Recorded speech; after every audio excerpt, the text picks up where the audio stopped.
Está começando mais um ProLaborCast. Este podcast foi feito com o objetivo de descomplicar as atividades no dia a dia do mundo corporativo.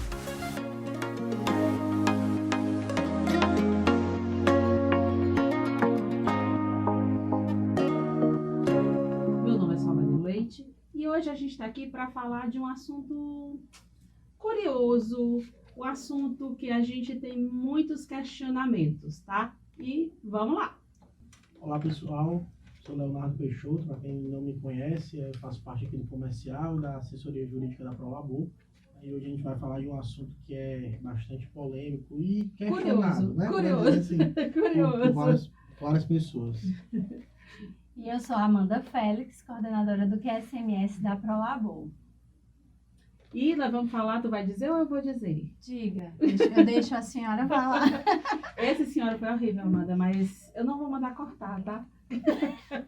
Gente, assim, hoje a gente está aqui para falar um pouco, a gente podia dizer assim, o tema seria a jornada da SST dentro da empresa. Mas o que é essa jornada da SST? Léo, explica. Basicamente, a gente decidiu falar desse assunto, Solane, porque é um assunto que diariamente passa por nós ali do comercial e também pelos outros setores aqui da ProLabor. É frequente e costumeiro a gente receber ligações de clientes que não são nossos da base, são clientes particulares que entram em contato com a gente para pedir uma informação, por exemplo, eu tenho um funcionário para admitir, para fazer um ASO, qual é o valor do ASO?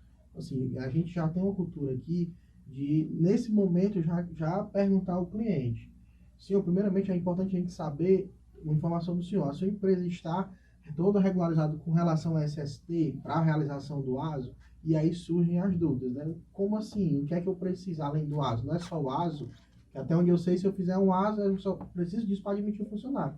Então, isso é muito comum no meio, né, empresarial, as pessoas não têm muito conhecimento da área e acabam tendo essa ideia de que para admitir o funcionário, basta fazer um exame clínico, que a gente sabe que não é verdade, né? Então, o nosso intuito é trazer para esse público que as pessoas possam entender o que é que realmente precisa ser feito para estar totalmente de acordo com a norma. E quando a gente fala nessa jornada da SST, vira uma batata quente. Aí a batata quente vai de mão em mão, de mão em mão, de mão em mão. E aí, por onde começar? O que é que a gente tem que fazer para regularizar? Quero fazer um ASO? Sim, quero. Mas será que essa batata quente não vai cair lá no QSMS, Amanda? Por onde a gente começa, Amanda? Vamos lá, a gente tem que começar primeiro realmente avaliando o risco daquela atividade, né?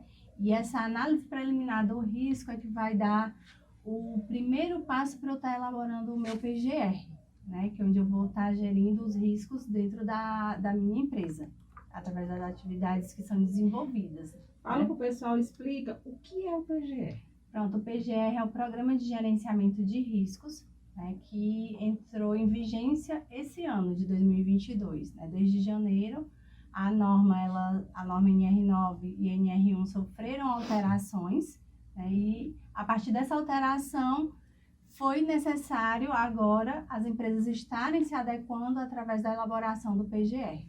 Tá? Que substitui o velho e antigo PPRA, vamos dizer assim, e o PCMAT, né, para quem é da área da construção civil. Sim, então, para quem é da área da construção civil, já sabe que agora tudo é no PGR, né? Isso, tudo no PGR. E chego para você e digo, Amanda, estou precisando regularizar a SST na minha empresa, porque ele passou pelo Léo, né, Léo? Passou no comercial, pediu para fazer o ASO, e lá orientaram a ele o quê? Não, você tem que ter a documentação. Explica para a gente essa jornada. Essa jornada que, teoricamente, pelo menos do ASO, né, que começa no PGR e termina lá no E-Social. Então, falar da social. Explica um pouquinho como é isso, como é esse passo a passo. Certo, vamos lá. Vou chegar na empresa pela primeira vez, eu vou fazer um mapeamento para eu entender quais são as atividades que são executadas, as funções que existem. E a partir daí dessas atividades eu vou conhecer os riscos de cada ambiente, né, de cada atividade lá que está sendo executada pelos colaboradores. Faço a análise preliminar do risco, verifico quais são as medidas de controles que são existentes. Por exemplo, tem um específico treinamento para aquele determinado risco, por exemplo, detectei que tem trabalho em altura. Será que aquele colaborador, ele fez o treinamento para trabalhar em altura? Né? O ASO dele tem aptidão para trabalhar em altura? E aí a gente vai propor, se no momento da visita eu detectar que não existem medidas existentes, eu vou propor, né, as medidas que são as medidas recomendadas para aquela atividade. Isso vai estar tudo no PGR? Isso vai estar tudo no PGR. Tá. Então, no meu PGR eu vou ter, né, os riscos, eu vou ter como é que é a propagação desse risco, quais são as medidas de controles existentes e as que eu, no momento, posso recomendar para aquela determinada atividade. Além, né, desse inventário de riscos que tem que ter, eu vou ter que ter também um plano de ação para o meu programa, para o meu PGR. Pronto. Foi até importante, Amanda, você falar com relação a essa questão da análise preliminar de risco, porque é algo que a gente também sempre escuta muito quando a gente faz esse questionamento. O cliente fala, Leonardo, a gente não tem nada aqui, não tem risco, é uma loja, eu vendo aqui produtos, né? Só tem um vendedor aqui no balcão vendendo, não tem risco nenhum, é só o ASO. Então, assim, mesmo assim, é importante que a empresa faça, né? A lei, ela obriga isso.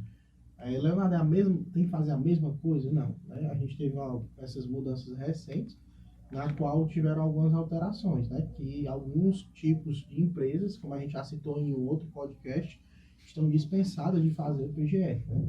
Mas, apesar de estarem dispensadas de fazer o PGR, como nós bem falamos em outro momento, ela necessita fazer uma análise de reconhecimento dos riscos, para identificar se realmente aquela atividade ela não tem risco nenhum, né? Que a gente, na própria NR1, se não me falha a memória, é isso, Amanda? Tem essa... da questão dos riscos que são nocivos, porque no PGR eu vou ter 5 grupos de riscos. O risco físico, o químico, o biológico, e aí eu vou ter o ergonômico e o de acidente. Eu não posso afirmar que eu não tenho nenhum risco na minha atividade. Se eu não fizer uma avaliação. Se eu não fizer uma avaliação. E não existe, como é que eu posso dizer, atividade que não exista risco. Por exemplo, não, eu sou uma loja, eu tenho só um estoque e um balcão onde eu vendo. Tá, mas será que não existe um risco ergonômico? O teu colaborador, será que ele está realmente numa postura adequada para ele trabalhar? Ele passa muito tempo em pé ou muito tempo sentado? Isso tudo faz parte do risco ergonômico. Ou a pessoa, quando chega uma mercadoria, precisa fazer um esforço físico para pegar uma caixa e fazer um levantamento de peso. Então, não existe atividade zero risco. Existem atividades onde eu não tenha riscos que são nocivos. Mas eu não posso afirmar que eu não tenho nenhum tipo de risco naquela atividade. E por isso que a gente reforça para esse cliente.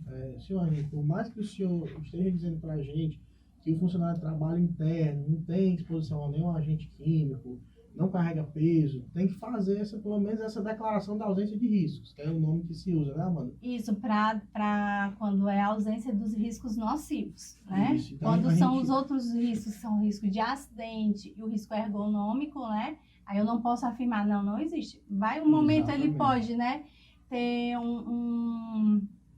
como é que eu posso falar? Uma queda de material, porque ele vai estocar, ele vai levantar o peso. Então, existe algum risco existe naquela situação. Ele não vai ter agente nocivo para obrigá-lo a elaborar, por exemplo, o PGR, no caso de um microempreendedor, né? O MEI. A gente tem aquele grupo já bem... É um taxativo, como a gente diz assim, né? São grupos econômicos de empresa MEI, ME e EPP, de grau de risco 1 e 2. 1 e 2. Eles estão dispensados de fazer o PGR e o PCMSO. Porém, precisa-se fazer essa análise da ausência de riscos que são os nocivos, exatamente. Para que o ASO tenha uma fundamentação. E é interessante, você falou aí do grau de risco. Muita gente pergunta também, Léo e Amanda, e é até importante a gente dizer, quando ele diz assim, o grau de risco da sua empresa. Eu já ouvi muita gente dizer assim, Sara, de onde é que vem esse grau de risco? Como é que vocês sabem que esse grau de risco é 1, é 2, é 3? Como é que sabe? Vem de onde? Pronto, de onde vem esse grau de risco? O grau de risco, ele vem no momento que eu digo, olha, eu vou trabalhar com loja, varejo. Então, eu tenho uma classificação para essa atividade, que é chamada de CNAE, que é a Classificação Nacional de Atividade Econômica, onde lá Eu mesma estou declarando que tipo de atividade eu vou estar desenvolvendo. Então, a partir do quando eu vou criar o meu CNPJ, eu já declaro qual é o tipo de atividade. E vai estar lá o meu KNAI. E a partir desse KNAI, eu vou na norma NR4, que é a do SESMIT, pesquiso lá no quadro o meu KNAI com grau de risco. E vejo, grau de risco 1, 2, 3 ou 4. Então, a partir daí, eu sei qual é o grau de risco da minha atividade, da minha empresa. Sempre a atividade principal, não é isso?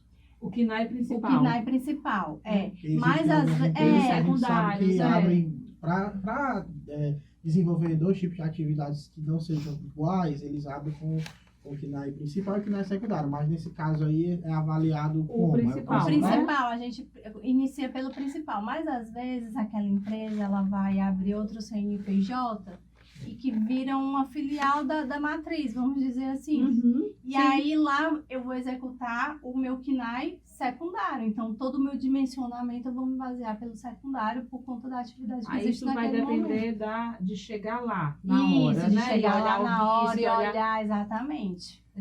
Todo o dimensionamento eu vou pela atividade que eu estou executando naquele estabelecimento. Bom, daí assim, desculpa, só Não, pode falar. Então, assim, diante dessa informação, a gente já consegue visualizar que, assim, por mais que a empresa não entenda, não ter o risco, ela tem que ter pelo menos a visita técnica para avaliação dos riscos ou da declaração de ausência de riscos nocivos. Que aí sim, ela vai ter um ASO perante fiscalizações que esteja correto. Exatamente. E as empresas que, porventura, nessa visita, seja detectado a necessidade de fazer o documento, né? Você falou que inicia-se com o PGR, né? Então, assim, como é que é feito esse processo dentro da empresa, né? Antes da gente, da Amanda responder, Léo, vamos até deixar uma dica para o pessoal que está assistindo a gente. Primeiro, aquela história, né? De dar o like, de compartilhar, que a gente sempre pede. E depois, assim, a SST, né? Saúde e Segurança no Trabalho, a gente já tem fama de ser uma sopa de letrinhas, né, Amanda? Assim, de ter muitas siglas, de ter mesmo. Então, assim, às vezes, o que a gente está falando aqui, a gente está tentando simplificar, a gente está tentando botar realmente num ponto que todo mundo tem esse entendimento, principalmente quem não trabalha direto com a área, mas é importante se a gente falar alguma coisa que as pessoas não entendam ou não saibam, por ser nosso dia a dia, né, a gente pode cair nesse erro. Deixa um recadinho pra gente, deixa uma observação, deixa uma sugestão lá, né, pra gente tomar esse cuidado e pra gente orientar e até fazer algum esclarecimento. Certo? Certo, correto. Léo, quer repetir a pergunta? Não, tranquilo. Seguindo esse passo, né, sendo constatado nessa visita que a empresa realmente tem que fazer o PGR, né? Então, qual é o próximo passo, né? Como é que é feito esse trabalho? Pronto. A partir daí, eu vou ter um profissional, né?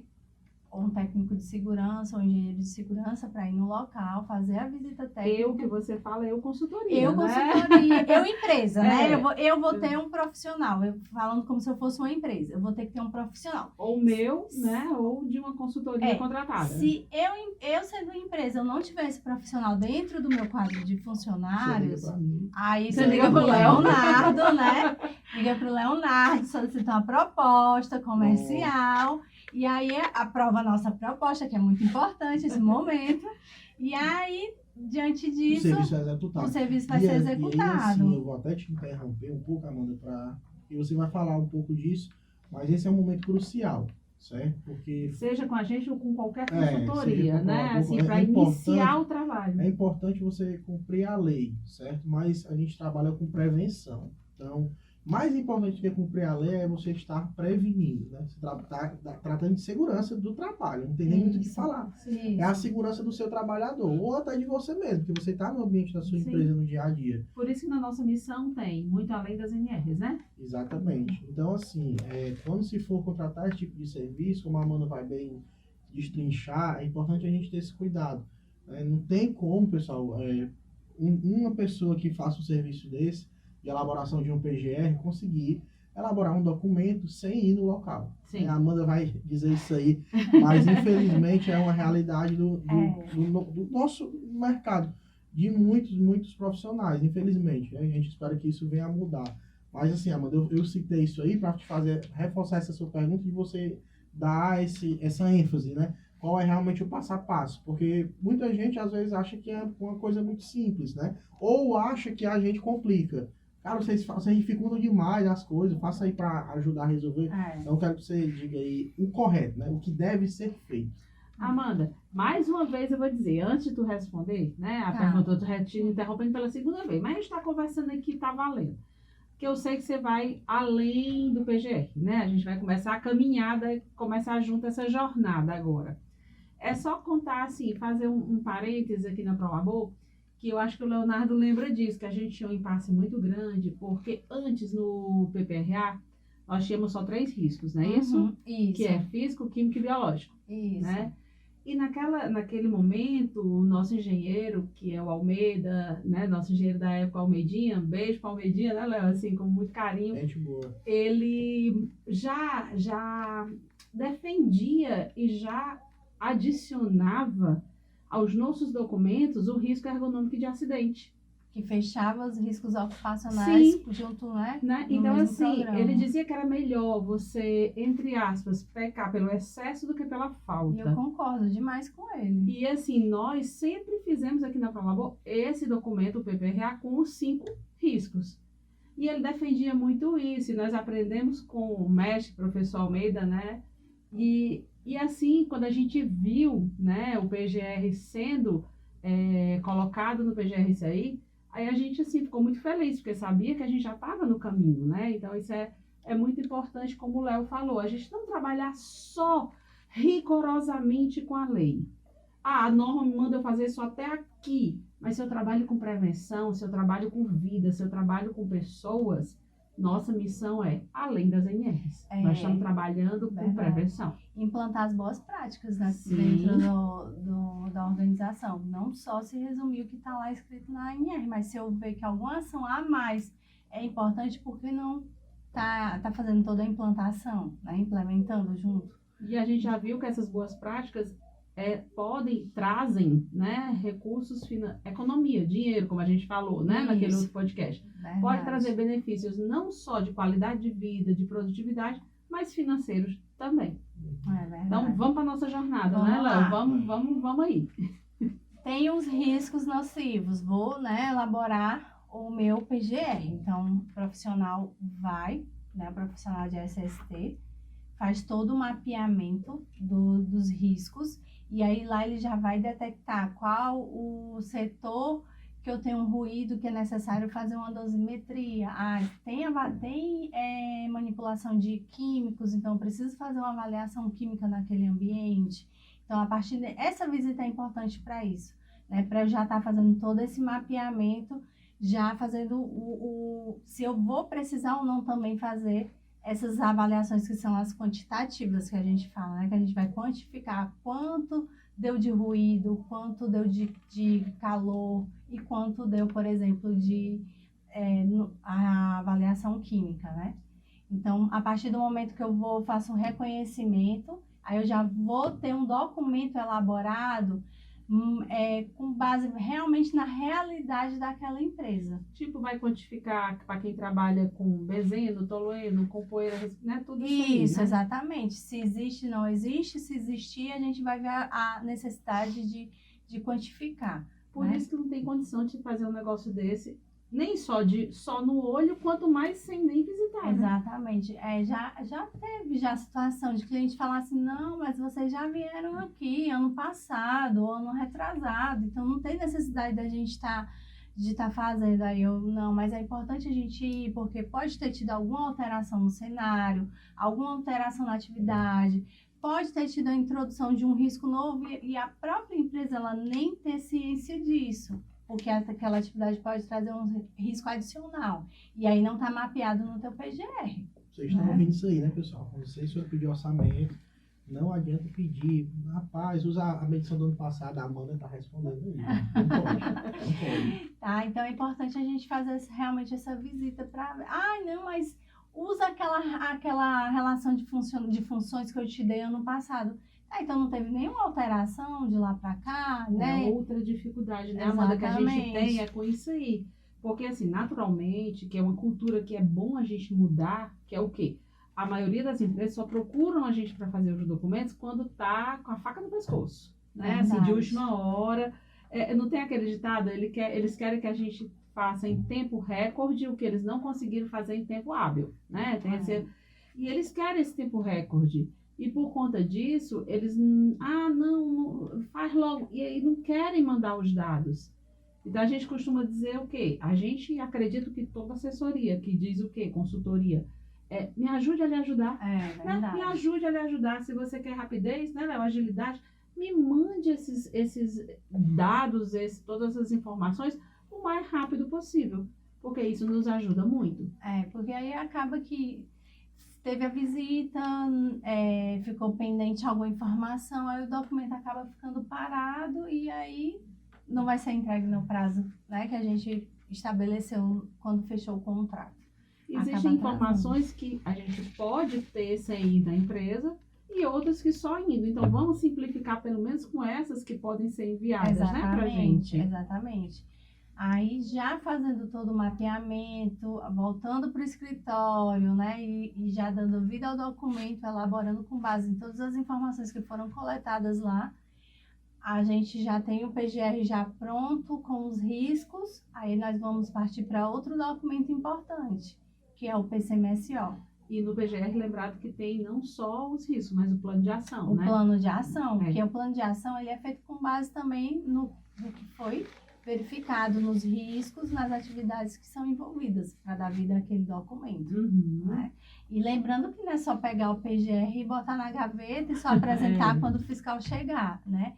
Já tem esse cronograma, porque ele é um documento vivo, que ele é dinâmico, ele tem que ter realmente o acompanhamento para ele ser implementado, verificar quais são as medidas recomendadas para já estar fazendo toda a adequação. Inclusive, foi um dos motivos que teve a mudança, né, do PPRA para o PGR, foi tentar realmente fazer com que as empresas, elas não peguem o documento, como você bem disse, guardem na gaveta, ela esteja realmente acompanhando e seguindo o cronograma de ação, que no PPRA já tinha, mas era mais possível de facilitar as empresas de não cumprir o cronograma, né? Hoje não, o PGR está ali sendo atualizado ali constantemente. Por isso que a gente fala do GRO, né? Gerenciamento dos riscos ocupacionais. Exatamente. Então é uma gestão. É uma gestão. Não é um realmente. documento apenas, né? Tem a gestão do risco. É uma gestão, onde eu vou ter, né, a matriz do meu risco, eu vou dizer qual se ele é mais grave ou ele é mais leve, eu vou estar fazendo toda essa gestão dentro da minha empresa. E sabe o que eu acho bacana, Amanda?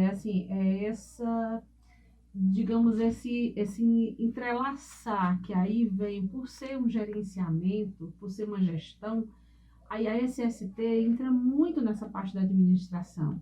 Quer dizer, você vê num PGR, de repente, todo o pessoal da SST usando uma matriz GUT, né? Que é muito usado mais na parte administrativa. Você vê falando de PDCA. Exatamente. Então, assim, é muito bacana, porque isso mostra que está indo uma maturidade da SST se unificando. Por isso, quando eu falo assim, quem é o público-alvo do podcast de vocês? É todo mundo que trabalha no mundo corporativo, porque é o RH, é o contador, é o teste de segurança, porque começou a coisa que sempre foi, né? Mas agora, sim, mais ainda se entrelaçando. A questão então, da equipe multidisciplinar. Multidisciplinar, para eu estar fazendo toda a gestão, realmente. Depois do PGR... Alguma coisa? Não, eu já ia dizer isso, que a Amanda falou que após o PGR concluído, se inicia um novo documento. Aí a gente vai para o PCMSO, que é o Programa de Controle Médico de Saúde Ocupacional, onde o médico do trabalho, né, que vai ser o médico responsável pelo PCMSO, ele vai estar elaborando esse documento com base nos riscos que são apontados no PGR. Então, ele vai verificar os riscos, verificar aquela atividade e, a partir daí, vai estar montando a grade de exame para cada função, com base nos riscos apontados pelo PGR. Aí, o funcionário ele tem exposição a um ruído, então qual o exame que ele precisa ser monitorado para garantir a integridade da saúde dele, né? A integridade física dele?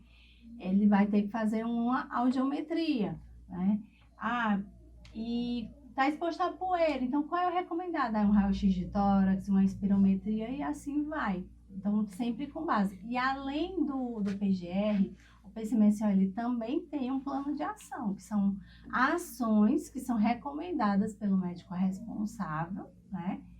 Que deve ser cumprida ao longo da vigência do documento, né?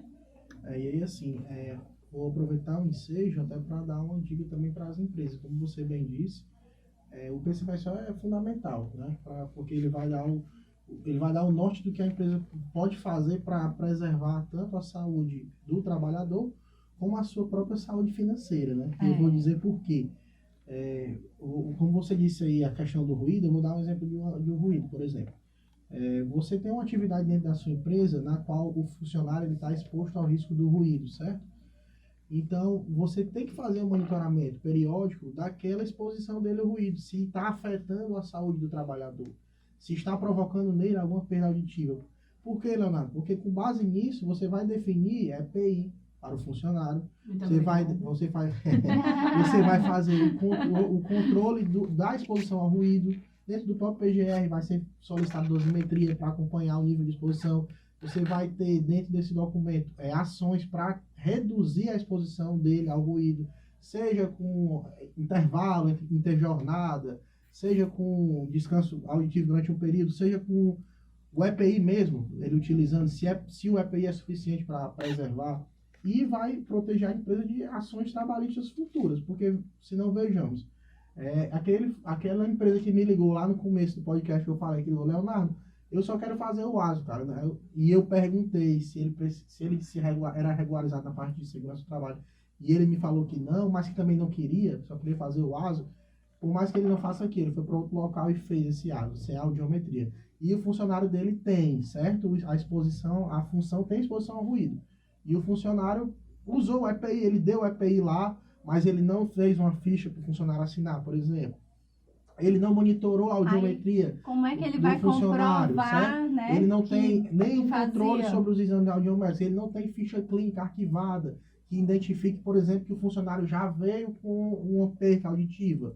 E ao sair da empresa, o funcionário ingressar com ação trabalhista contra a empresa, alegando que teve a perda auditiva devido à exposição ao ruído naquela atividade que ele fazia, se ele não tiver o PCMSOzinho dele lá e os exames audiométricos todos, infelizmente ele não vai pode ter entrado já com essa perda, né? Exatamente. Se você não faz o monitoramento... Vamos fazer um podcast só sobre a parte auditiva, bora? É bom. Bora. É algo bem polêmico. É muito bom. É Assim, polêmico, é verdade. Se você não fizer o monitoramento, se você não tiver um PCMSO, você está totalmente descoberto de ações Pronto, trabalhistas. Léo. Quais são os momentos que o funcionário ele deve ser monitorado? Quando ele entra na empresa, vai fazer o ASO de admissão, né? Tá na empresa, periodicamente ele tem que ser monitorado. Então, tem exames que o médico vai verificar e tem que ser anualmente ou semestralmente. Isso vai depender do risco, né? Mudou de função, posto de trabalho, né? Que no caso agora é a mudança de riscos ocupacionais, né? Que sempre foi, só não era o nome, só né, não era Amanda? o nome. Porque a gente dizia assim, muda de função, mas se for exposto ao mesmo risco, não precisa fazer. Quer dizer, na verdade, sempre foi. A gente sempre só foi a mudança do risco, né? Mas agora veio o nome correto, digamos assim, né? Porque assim, eu vou para outro setor, mas os riscos são os mesmos e o meu ASO está em dias, então não preciso fazer um ASO de mudança de risco. Sim. Né? Eu posso aproveitar. Só te interrompendo, assim, o Léo tá falando, Amanda, exatamente, tem empresa que faz o admissional, o periódico, tudo bonitinho lá. Uhum. Mas sem ter aquele documento que você acabou de explicar, que é o PGR e o PCMSO, que embasa quais os exames complementares que aquele... Exatamente. Aí você vai ter um funcionário, como ele bem falou, precisa de audiometria, porque tá com ruído, tem exposição a ruído, entrou com perda, tá? Aí passou 2 anos naquela empresa exposto ao ruído, mesmo que o ruído não seja o suficiente para dar essa perda auditiva, ou que ele use o EPI. Ele saiu da empresa, se chateou com a empresa, foi entrar em outra empresa e disse, não, você não vai entrar porque você tem perda. Aí ele vai querer processar aquela empresa anterior que não tem audiometria. E ela não tem como comprovar que ele já Exatamente. entrou porque ele não fez o mapeamento da saúde, monitoramento corretamente, né? Isso. Ó, assim, para você que está ouvindo, só uma dica. A gente sempre diz o quê? Se você quer, a todo custo, colocar teu funcionário dentro da empresa, com o ASO, sem os exames complementares que são devidamente necessários, não se iluda, você está assinando um cheque em branco para o futuro. Exatamente. Um cheque em branco. Porque os riscos que você está correndo são muitos. E você nem sabe quais são. Por isso o cheque está em branco e você pode pagar um preço bem alto. Né? Isso. Aí, só para fechar os tipos de ASO, ASO, né? Que é né? de atestado de saúde ocupacional, né? Eu falei admissão, periódico, mudança de risco, de retorno ao trabalho, de se No caso de afastou, afastamento. né? Por um período aí de superior a 30 dias, já, por exemplo, já tem que fazer um ASO de retorno ao trabalho, né? E o demissional, vai sair da empresa, se você vai entrar, a empresa quer saber se você está bem de saúde. Quando você for sair, ela também precisa checar se você tá com a saúde em dias, né? Então faz o ASO demissional também. Sabe o que é uma polêmica, Amanda, que a gente tem aqui?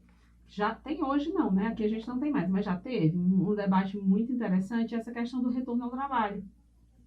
Porque é bem claro na norma, né? Que um afastamento maior a partir de 30 dias é Isso. obrigatório o ASO de retorno ao trabalho, não é isso? Isso, é obrigatório, tá na lei. Tá na lei, mas ela não diz que é proibido fazer esse ASO se a pessoa se afastou menos de 30 dias. Não é proibido, você pode fazer Você o pode ASO. fazer, porque você tá fazendo um a mais, né? Exatamente. Você tá fazendo um a mais. Então, tem empresa que vinha aqui porque foi em outro canto, ela queria fazer e o médico disse que não fazia.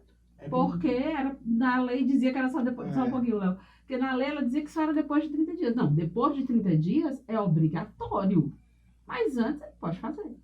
Não tem problema nenhum. É como o Almeida falava, né? Melhor pecar pelo excesso do que pela falta. Sim. O que a empresa puder fazer para se resguardar e para se proteger, tem que ser feito. Isso aí é importante tanto para o funcionário quanto para a empresa. Uhum. Porque se há todo esse acompanhamento, todos serão beneficiados, tanto o empresário quanto o empregado. Sim, com certeza. Sabe o que é outro ponto no ASO que eu acho importante? Que a gente aqui tem os nossos médicos têm uma dificuldade enorme, que a gente sempre coloca os médicos em reunião com a empresa, né? Assim, faz ligam, reunião que eu digo assim, até mesmo uma reunião agora online, né? Ou então eles ligam para a empresa. Porque tem muita empresa que não concorda, entre aspas, né? Com alguns exames complementares que são colocados no ASO. Ou, no ASO não, no PCMSO. Só que, me corrija se eu estiver errada, Amanda, existem exames que estão tão atrelados ao risco que eles já têm na lei. Eles já estão lá na norma, no anexo do DNS7. Exatamente. E aí não tem como o médico simplesmente retirar, porque a empresa acha que é desnecessário. Então a empresa tem que entender um pouquinho, né? Que o que o médico está fazendo é realmente vamos dizer assim, controlando, monitorando realmente a saúde daquele funcionário para que lá na frente não venha ter um problema de saúde, né? E que haja a possibilidade de ser alegado, não, foi pela empresa. E assim, e tem o outro tipo de exame complementar, porque tem esse que é obrigatório, que está lá no anexo da NR7, e tem aquele outro que está bem claro, que é a critério médico. A critério médico, Porque o ASO, o nome já está dizendo, atestado de saúde ocupacional. Então, quem está atestando é a empresa? Não, é o médico. O médico está atestando que você, Amanda, tem saúde para exercer essa sua ocupação. Exatamente. Você pode ficar exposto àquele risco. A responsabilidade é dele. Exatamente. Né? Então, ele tem que ter a liberdade de ter alguns exames que são a critério médico, né? Isso. Para poder ajudar na hora do exame clínico. Sim. Né? Que ele vai ver o resultado para poder emitir o ASO. E às vezes algumas empresas acham que o ASO é só um pedacinho de papel. Não, é só um papel, é só um documento. Não. Por trás do resultado que é essa folha, esse ASO, vem toda uma grade de exame complementar para o médico estar realmente avaliando resultado por resultado para estar emitindo aquele ASO como apto. E assim, aí eu vou falar como uma dica jurídica, melhor do que confiar é sempre conferir. Então, assim, as empresas não Não achem que é normal ou legal o médico não pedir exame complementar. Ah, tá ótimo, ele não pediu nem o exame complementar. Ou a empresa, ou o médico pediu, a empresa, eu quero, doutor, que tire, e o médico sem nenhum questionamento, tá bom, vou tirar tudo. Ficou só o ASO. É o cheque Então, branco. Como a senhora bem disse, é o cheque em branco, porque isso aí pode trazer problemas futuros para a empresa. Então, assim, é bom conferir, monitorar a saúde do funcionário para preservá-lo e preservar a empresa de problemas, né? E aí, concluímos o ASO. Deu aptidão ou inapto, seja lá o que for, né? Qual o próximo passo, Amanda? Pronto, aí ele foi admitido na empresa, né? Apresentou toda a documentação, aí agora a empresa vai receber esse funcionário, esse colaborador no primeiro dia e já para partir para os treinamentos que são os iniciais, né? Os treinamentos de integração que as empresas costumam lá chamar, né? Que nesse momento é um momento importante já para ele ver todas as diretrizes de saúde e segurança dentro daquela empresa.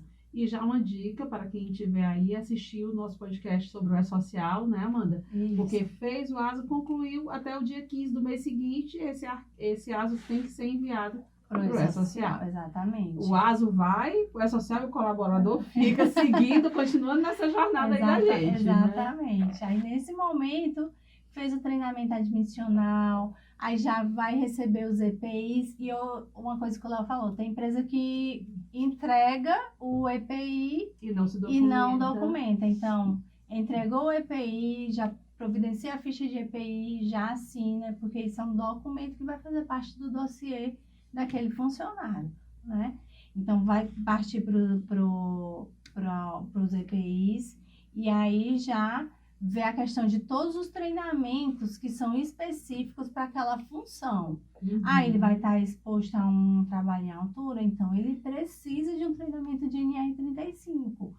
Ele vai trabalhar com eletricidade, então tem que providenciar o treinamento de NR10. Não é deixar para fazer o treinamento do funcionário depois que ele passou 1 mês, 2 meses, 3 meses, vamos ver a primeiro vida inteira. Amanda, vamos ver primeiro se ele vai passar no período de experiência, né? Não é assim. Tem que, antes de colocar aquele funcionário para ficar exposto ao risco, já providenciar todos os treinamentos dele, inclusive a ordem de serviço, né, de segurança que é exigido pela norma, pela NR1, que lá vai ter todas as obrigações dele, os deveres, os EPIs que ele vai usar, né? E os riscos que ele vai estar exposto. Então, ele está ali assinando, dizendo que ele está ciente disso, né? Está ciente de tudo isso. E a recusa, né, do colaborador para o uso, né, desse equipamento de proteção individual é motivo de justa causa. Isso, demissão por justa causa. Pode ter essa né? consequência. Pode chegar a esse ponto, né? Porque o que a NR6 fala, que é a norma que trata sobre equipamento de proteção individual, tem um item que são as responsabilidades do empregador e um item que são responsabilidades do empregado. Então, a empresa ela tem por obrigação adquirir o EPI adequado ao risco da atividade e não é só entregar, tá aqui, Leonardo, o seu EPI, pronto.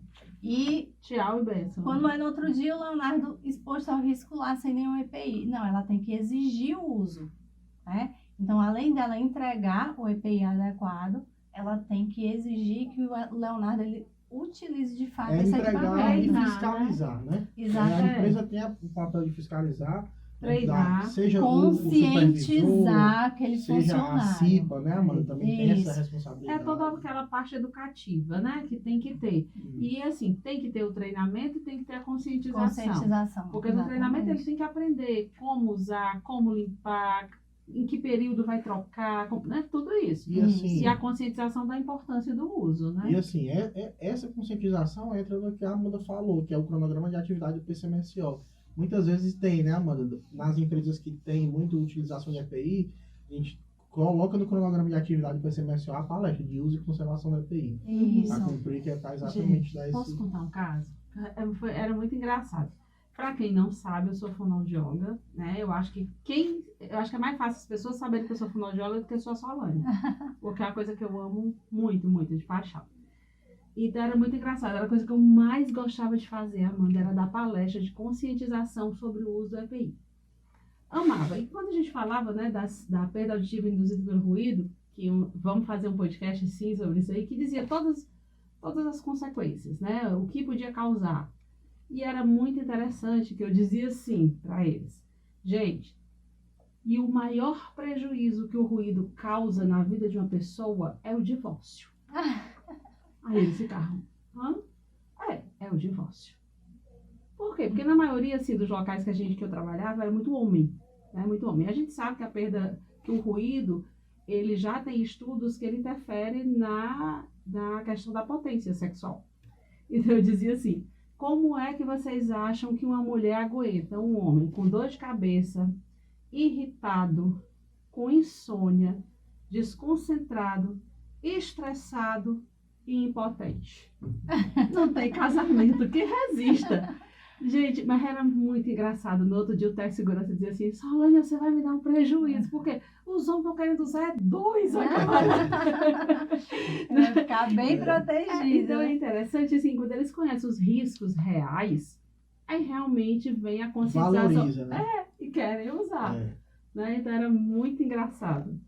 Foi É. só um parêntese, viu, Não, pra mas gente? Essa questão. fato, é importante demais, porque muitas vezes eles acham que é besteira, que não vai afetar, nem entende até onde pode afetar, o limite que aquilo ali pode chegar, né? O extremo que ele pode chegar. Vamos voltar para a nossa jornada, Vamos lá. né? A gente já falou do PGR, já foi caminhando. PCMSO, já o falamos dos ASO. exames, já falamos da questão dos exames complementares também. Isso, o ASO já entrou na empresa. Já entrou, já fez o ASO, fez os treinamentos.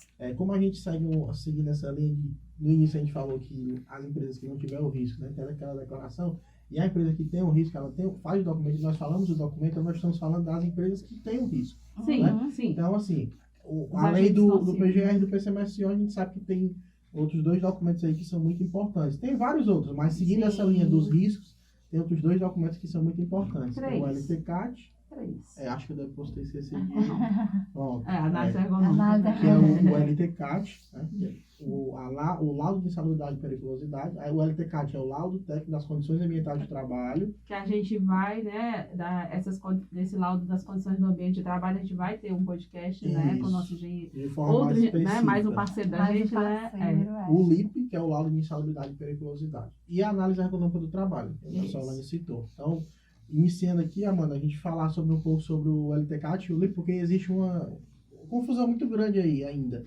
Superficialmente, porque a gente vai realmente Vai aprofundar. vai Isso. sim. Só de maneira assim, porque existe muita essa dúvida, porque as pessoas acreditam que o LTCAT ele engloba a insalubridade e periculosidade. Sabe que não, mas isso aí a gente vai aprofundar em um outro momento.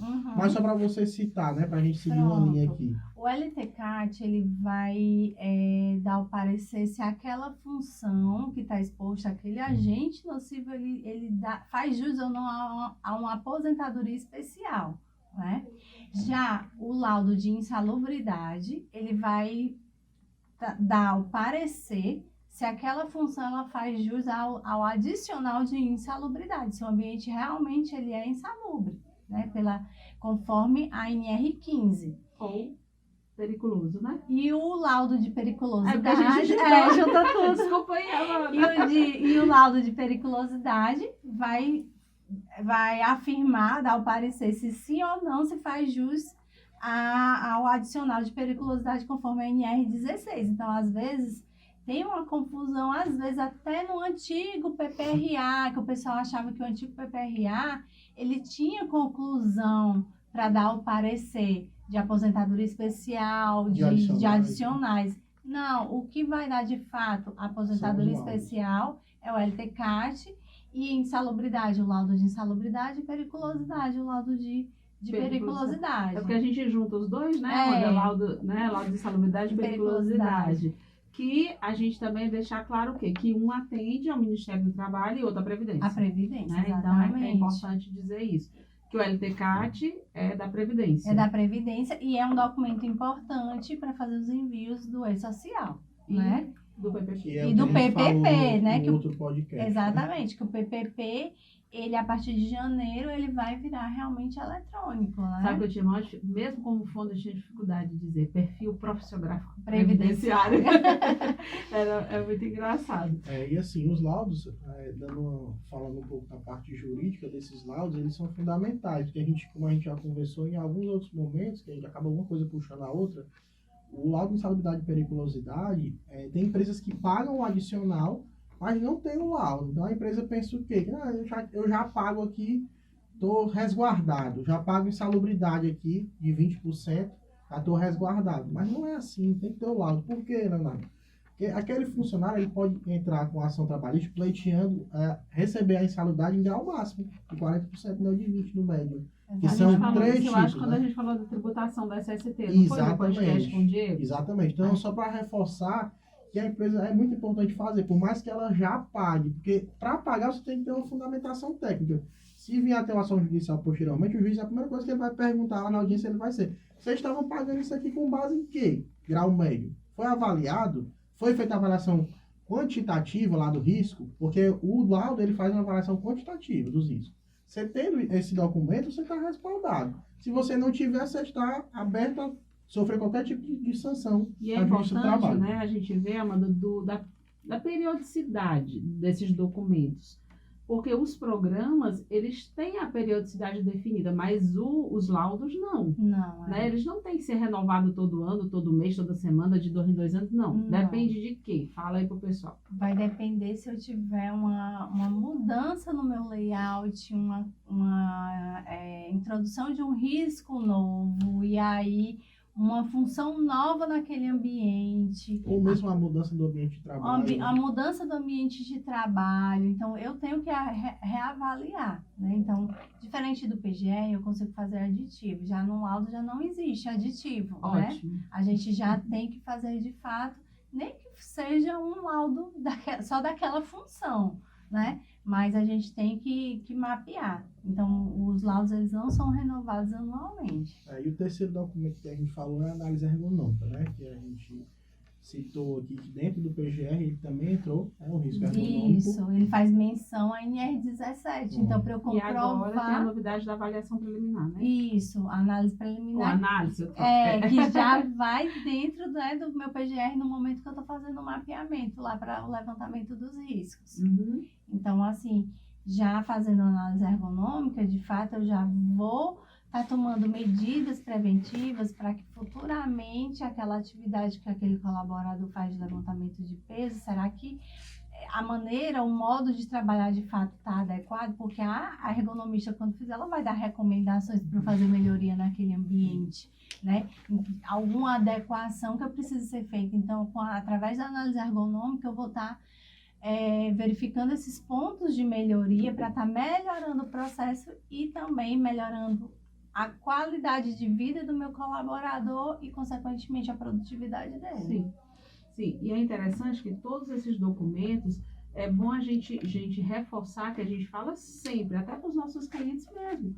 Quando ligam pedindo para fazer alguma coisa e que já fazem tudo com outra empresa, é muito importante que todos esses documentos sejam feitos por uma única consultoria. Por quê? Que é importante. Pode ser feito em vários? Pode.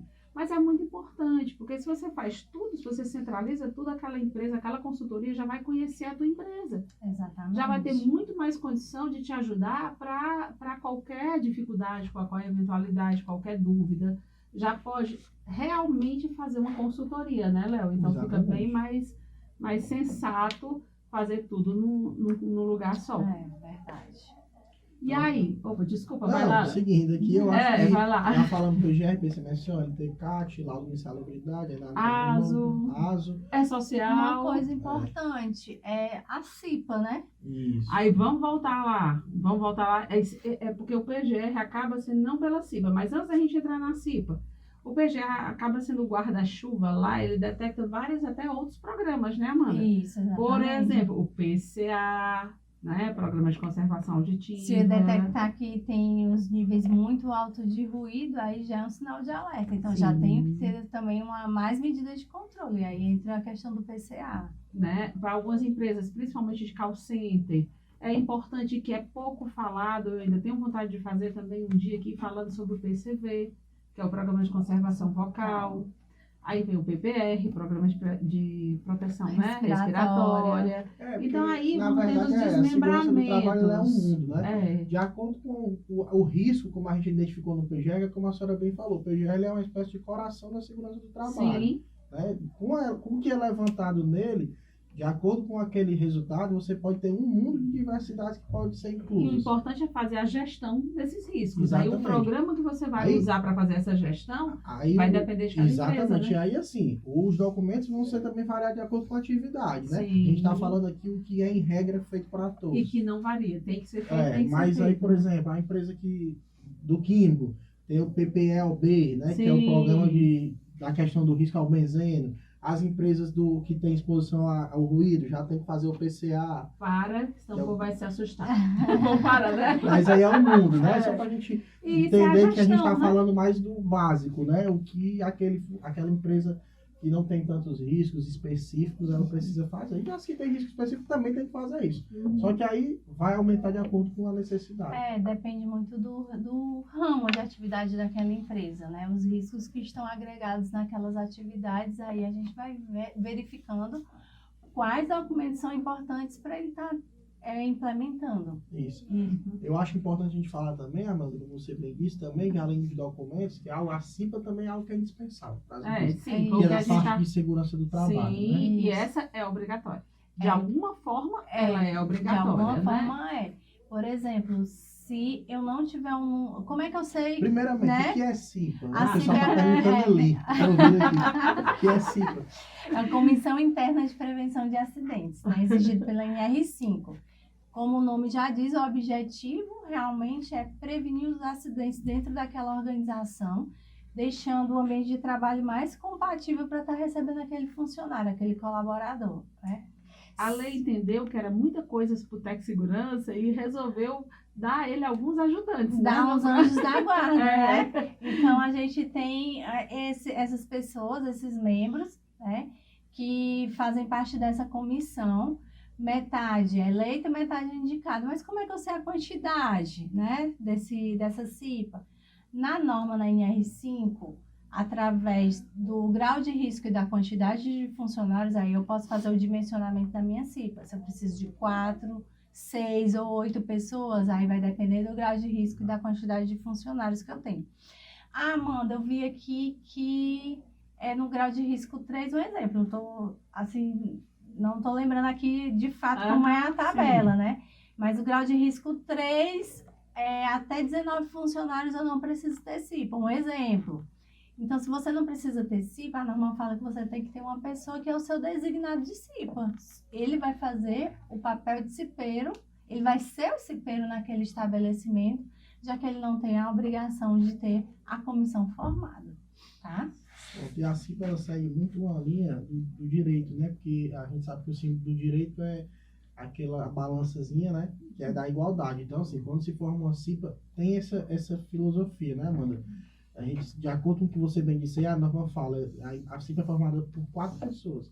É sempre importante dizer que dessas 4, 2 vão ser escolhidas dentre os colaboradores, por meio de votação, aí vem uma série de todo aquele processo estabilidade, eleitoral, que depois os a gente faz, benefícios né, que a gente algo pode falando fazer, só da CIPA, né? E sempre vão ter 2 indicados pela empresa, Exatamente. para que exista a igualdade. A igualdade. Não que sempre sejam 4, deve o número É. varia, né? se Mas é for meio a 8, meio. é Isso, 4 e é. 4. Se for É, 6, porque a gente for fala 12, assim, se for aí vão ligar pra 24, ti e vão dizer assim, Léo, mas você disse lá no podcast que eu só ia ter 4 cipeiros, né? Não, aí vai depender, né?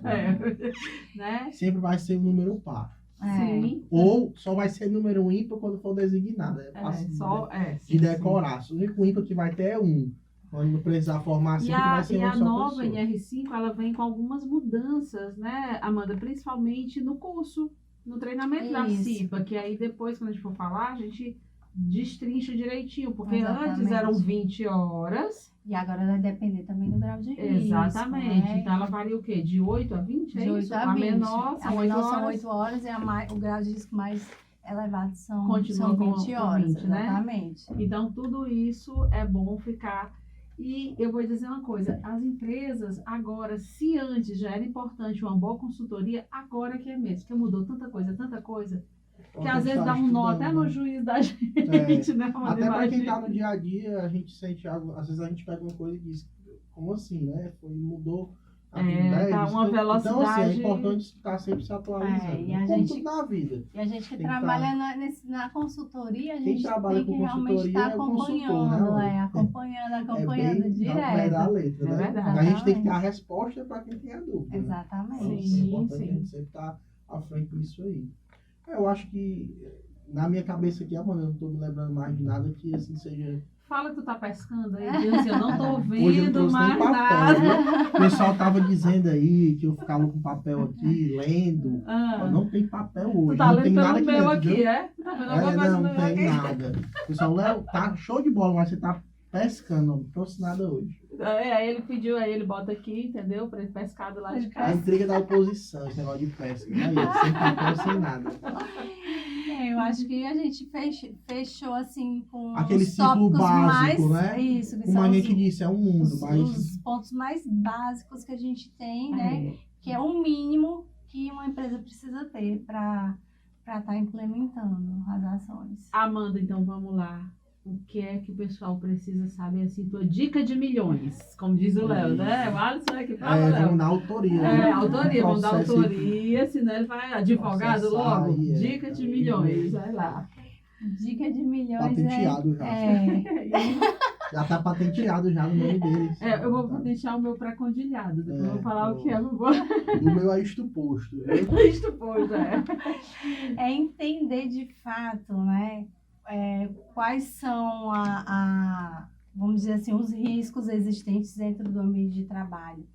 Não precisa conhecer a fundo a NR1, que trata, né, sobre o gerenciamento de risco ocupacional, mas tentar ter a curiosidade de dar uma olhada, porque às vezes acha que a gente está burocratizando demais aquela situação, mas não, a gente está tentando fazer o básico, que é para você não ter problemas lá na frente com fiscalização e nem ter funcionário doente dentro da sua empresa e nem acidentado, né? Que é Com importante. certeza. Com certeza. A gente nem falou da CAT, né? Mas Não. tudo bem, deixa para outra vez. A Né? gente falou muito da CAT no outro. Do E-Social. E-Social, Foi, né? foi. Então o pessoal vai lá olhar. Vai lá olhar, Tu dá um joinha, né? compartilha, Compartilha. Né? Viu? A Amanda tem seguidores, viu? Vários Ok. seguidores. Procura da Amanda grande, viu? Tá vendo? Eu quero ver, viu, Amanda? Vamos ver, vamos fazer já uma concorrência aqui, né? Qual foi o mais visualizado, que recebeu mais joinha, né? Isso, gente, vocês que gostam da Amanda, os fãs da Amanda, Fãs os da clientes da Amanda, a família da Amanda. Todo mundo assistindo. Léo, tua dica de milhões, Léo. Eu vou hoje deixar o povo rico. Eu vou dar 2 dicas. Certo? Vixe. Hoje eu vou falar, primeiramente, na parte comercial, certo? Que, assim, é importante que a empresa ela tome cuidado quando for contratar esse tipo de serviço. Como a gente citou aqui. Como vocês puderam observar, é um processo que não é tão simples como muita gente desenha. Né? A empresa tem que ir até o local, tem que fazer as avaliações dos riscos, para que possa se ter realmente um documento condizente com a realidade da empresa. Não adianta você ter um documento onde o técnico nem visitou a sua empresa. Então, isso pode vir a causar um problema muito pior para você. Para ter um documento assim, talvez é melhor que nem tenha, como diz o outro.